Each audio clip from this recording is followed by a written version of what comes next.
Hello guys, Lincoln here, and so is update number 3. Before we start, if you're having trouble updating the game, try to restart your mobile device, your pad or your phone. That usually helps. I just upgraded my throne room that used to be capped at level 25, and now the new cap level is level 30, so they've added 5 more throne room levels.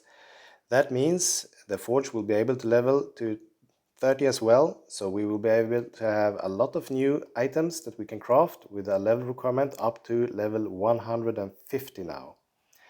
And they've added 2 new heroes, 2 epic ones, a human tank that looks like a ranger and a werewolf ranger that looks like an assassin.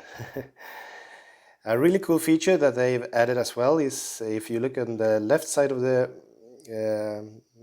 screen, you have a button, world search button, where you can basically find whatever you want. If you want a level 7 gold mine, you can very easy find this now, and they will always direct you to an unoccupied one, and if there's no free, they will direct you to a level 6 one and so on instead. And in the same way, we can now find those dungeons easier. Before we had to click on, in my case, for example, Grimr, click on find those defeat vampire dungeons, go. But then I was always directed to a level 9 one. I could never find the level 7 or the level 8 ones. And I would have to find those manually anyway. Now that's not needed. Now we can actually choose whatever level we want. Fantastic feature. Great job, developers.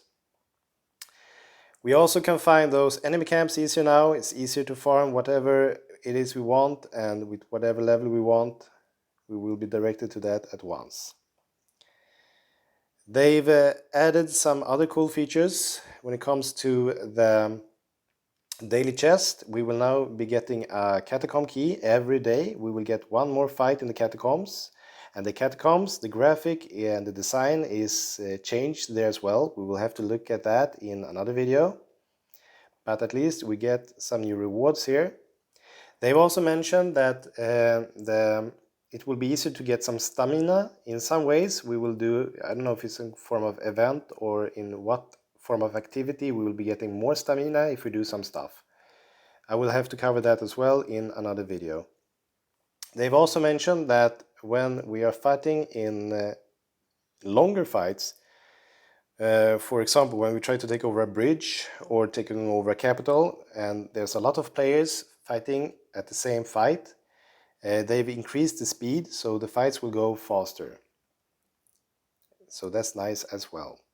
Then we have a lot of buffs and nerfs on our heroes. The coolest feature is when it comes to the cap level of armor and magic resist.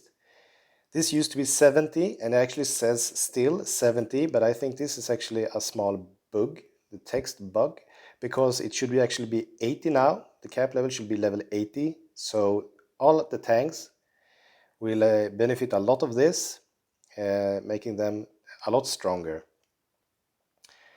And the nerf on Sadahara, it has finally come, but it's not as drastic as we might think it is. The poisons that he deals, they tick 3 times slower now.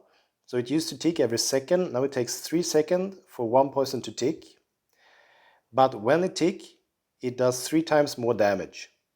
So damage is basically the same on a longer period of time. It's just it takes a little longer for Sadahara to start doing some serious damage. The ticks goes slower.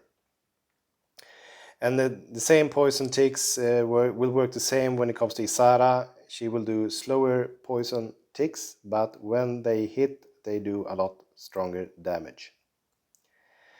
Then we have a lot of buffs on Locust. Basically all her abilities has been buffed a lot. I think this ability has been increased with like 25% or something like that. So she does 25% more damage. And when it comes to this ability, she used to get 20 energy, now she gets 60 energy on level 1. And in her Adrenal Leap, she gets immune to damage. She didn't get that before. So Lucas got a lot of buffs, and I think a lot of players will start using her now.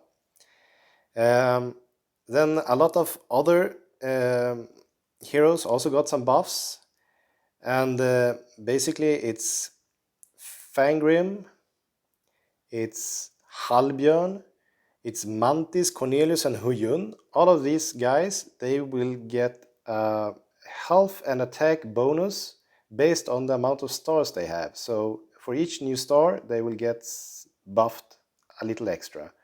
With when they get 6 star, they can get up to 30% more health and attack power than before. So that's a cool new buff for these guys.